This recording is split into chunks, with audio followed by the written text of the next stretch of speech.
Hi, everybody, and welcome back to another adventure in podcasting. I am particularly choosing the word adventure because my guest this morning is returning, author Elly Swartz. And also, Elly, you have this amazing adventuresome sort of hat action that's Oh, happening this morning, which I really appreciate. thank you. I'm a hat gal. I like it. I like it. Is this one of those like you have to have it on for the adventure, like you have to pluck it from the clothesline at the end of the film kind of things. Maybe I didn't think about it like that, but I like where this is going. Yeah, yeah, absolutely. Absolutely. I can hear the theme music like queuing up. So we are here to talk in particular. We've talked before sort of broadly about your work, but we're here in particular to talk about the book that's currently over your shoulder and currently coming due about the time this hits, which is Hidden Truths, right there, back there.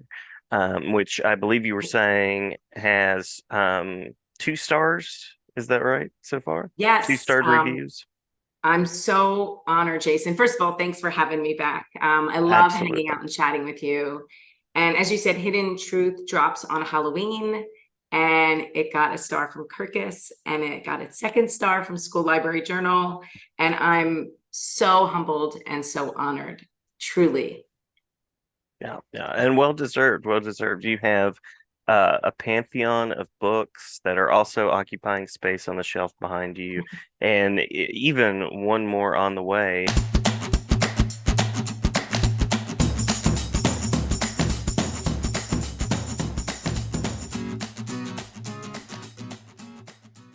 Yeah, I am so excited about Hidden Truths coming out Halloween. And then, as you said, I have a new book coming out called Stand By Me. It was Mhm. just announced, coming out in spring 2025 about Bess, who is a take charge sixth grader, Bess Stein, who brings together a group of friends and a group of librarians known as the Book Warriors to fight a book ban in her middle school.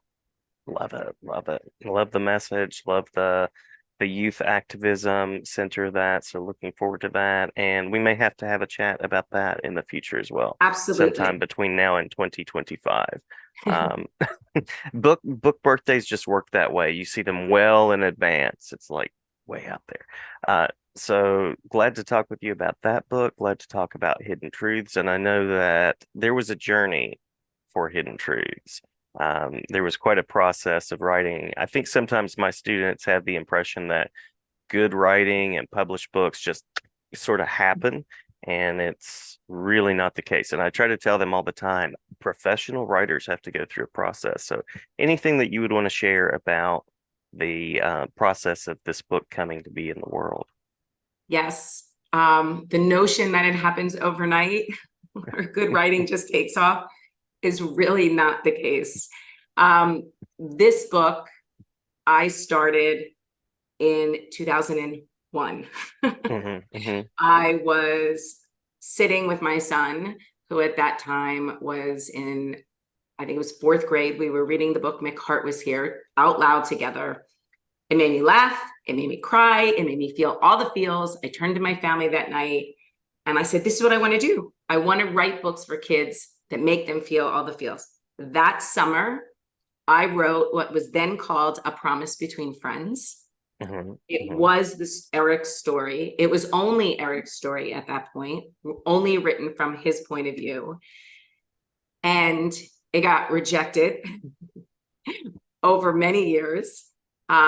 This story I could never walk away from. Its Hmm. heart just tucked into mine. I felt there was something about it that was so important to me to just Hmm. keep going. I had to become a better writer. I had to learn. I had to listen. I had to grow. I had to take this book apart and put it together again countless times. And ultimately, it became a story from both Eric and Danny's point of view. And that Hmm. was a new structure for this book. But what I realized somewhere in this 22-year journey that we needed to hear from Danny. This is a story about changing friendships.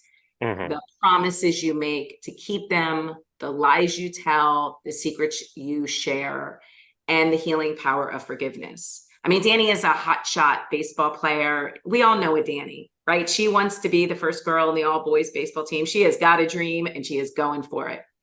Eric is her neighbor. They have grown up together. They bond over donuts and comic books, and he's goofy and loving and loves crossword puzzles and forgetful. He has ADHD. He likes a lot of things, and he's good with that Hmm. until there's Hmm. an accident that happens. And on their annual camping trip one summer, and he is worried that the accident and the resulting injuries to Danny were his fault. And he makes a Hmm. promise to fix things.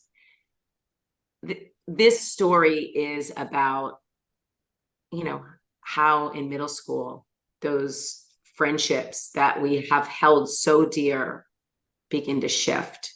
Hmm. Hmm. And what can we do to keep them close?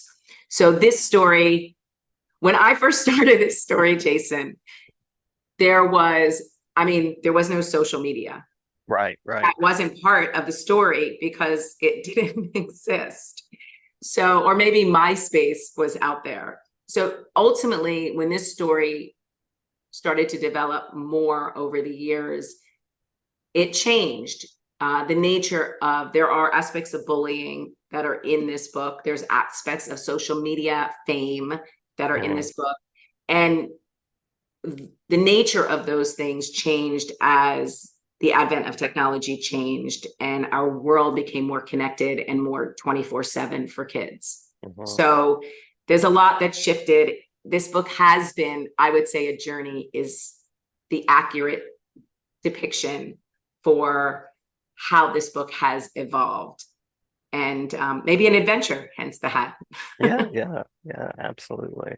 Um, so one of the things you said there that really resonates with me is this idea that sometimes there's a story that's so personal or so compelling that you sort of have to spend a long time finding your way in, thinking about some of the classics that are out there that have been around for decades that really had to be retaken up multiple times. So we won't talk about Ray Bradbury sitting down and writing Fahrenheit 451 like on a dying typewriter because that's how some books come to be. But there are other books that come to be over the course of multiple questions, multiple revisits.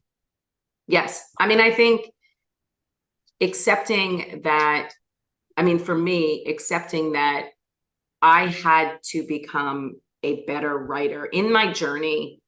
There was, I was, as we had talked about, my journey to even any yes took 15 years. And Hmm. there was a time in that, on that path, that I stopped submitting for publication. I took a year and a half to 2 years off. I worked with an editor on craft specifically. Hmm. I wasn't writing to publish. It was about a year and a half, 2 years that I just focused on becoming a better writer. Hopefully, that was the goal. I took all of my rejections and I read them all, which should never be done without candy or wine, and or both. I was And gonna say maybe a combination. Yeah. I realized that there was a pattern of things I needed to learn. Like I was getting feedback that I was didactic, that, I needed more access to organically uh, sharing the hearts of the characters and what they wanted. And so I needed to become a better writer. So I took time off to do that, to work solely on craft. And then I dove back in. Yeah, yeah. But those are things that I feel like everybody has to learn if they're going to write. Um, and curious about how you balance out. So it's sort of the aspects of blame, bullying, sort of the negative aspects of what people have to go through, the difficult aspects, along with those positive thoughts about friendship and loyalty. Always in service of the story. So curious about how you balance those out as you're working. I love that question. It's interesting to me. I've never parsed it out that way.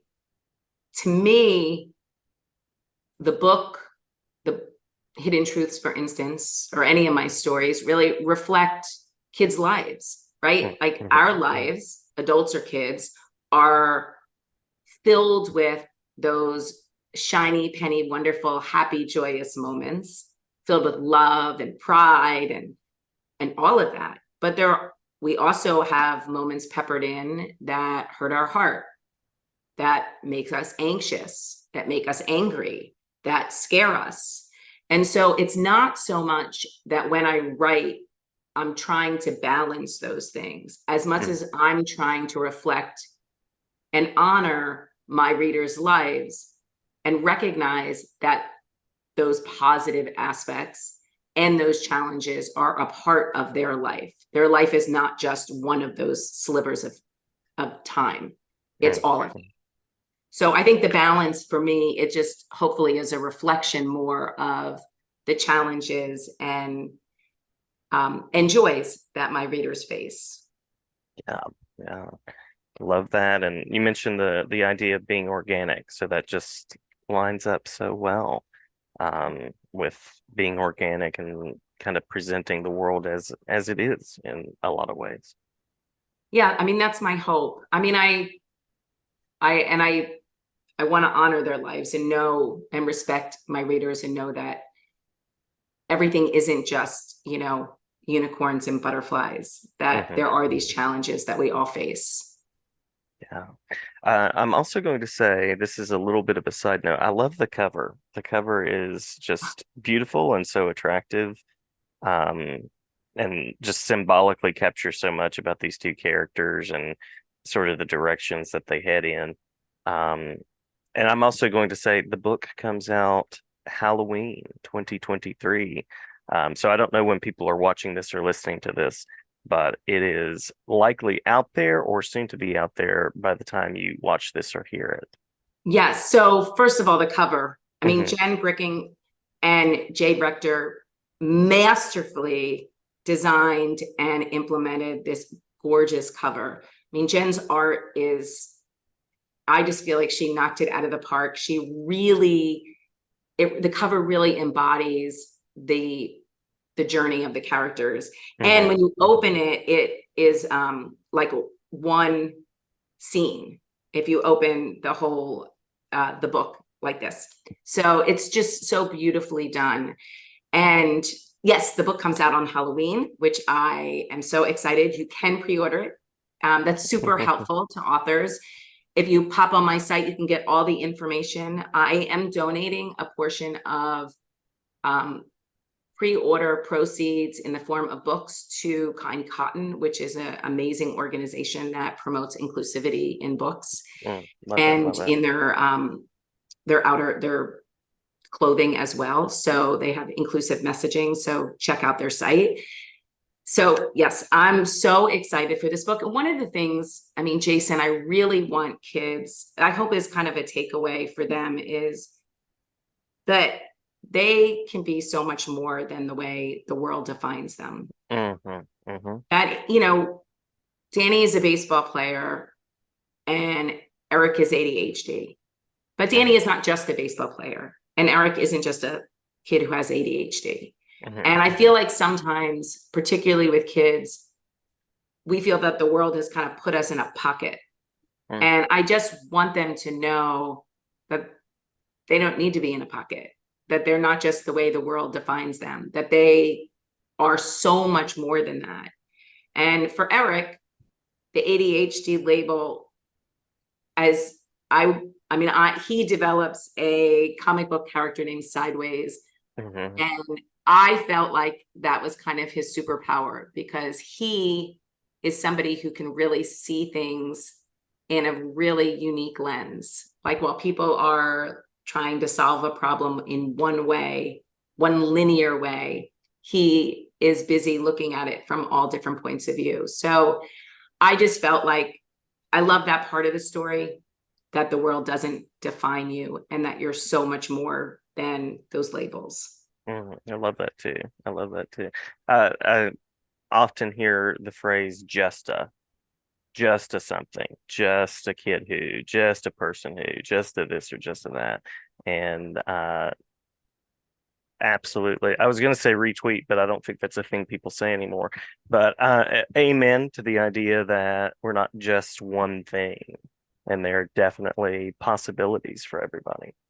Um, Yeah, and I think the alternating, this book has alternating chapters, alternating points of view. You hear from Eric, you hear from Danny. And I mhm, think for kids, that is, or adults as well, super helpful because the world is very black and white at that age. mhm, Somebody hurts you, they're a jerk or they don't like you. Like there's only one reason why that could be, but that's not true. And so the book, the story really lets you see why, what motivates Danny to mhm, do the things mhm, she's doing, what's motivating Eric to say the things he's saying. And so that I'm hoping kids can empathize and take away that sometimes the assumptions that they're making about somebody's behavior, that there's a lot that they're not seeing. mhm, Maybe mhm, that person is hurting. Maybe the reason they're doing something, it doesn't make what they're doing right, but it gives you empathy and maybe compassion, a little more compassion as to why they're behaving the way they are and that they're hurting. And maybe there is something that you can do. mhm. So I love that part of the story. I love that I added Danny's, you know, Danny's point of view. And definitely a superpower from you and a superpower for adults and kids to develop. Thank Absolutely. you. Yeah. Yeah. So where can readers find out more about the book and anything that you would share about Stand By Me or any other creative directions to come? So all the information about ordering or getting a sneak peek of Hidden Truths, you can go on my site, ellyswartz.com. And there's all the information. You want a signed, personalized copy. My two local indies are Wellesley Books and Eight Cousins, and feel free to pre-order from them and I will sign it, Mhm, personalize it mhm, to the mhm. reader of your choice. You can also get it anywhere books are sold. So I'm really proud of this book. I'm really honored that um, it's resonating positively with readers, and I'm so excited for it to get in the hands of all the readers out there. So definitely check out my site. Stand By Me is my revisions. I mean, the book is written. It doesn't come out till 2025, but I am so excited about this book. It really feels very important and timely.